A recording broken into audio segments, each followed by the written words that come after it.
Hey guys, in this video I'm going to show you how to convert Excel to Google Sheets. Now, in order for us to proceed, I have this invoice right here, and yeah, let's just make sure that this is saved.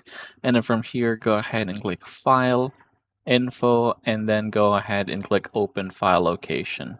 So it should be this one right here.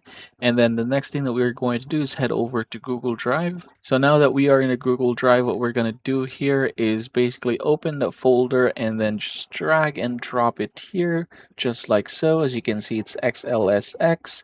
That means it's a Excel file. There you go. Now, if I were to go ahead and just double click this one, it's actually going to convert that into Google Sheets. As you can see, it's opening it in Google Sheets.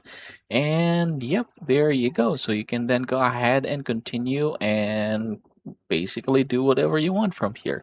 And that is how you're going to convert Excel to Google Sheets.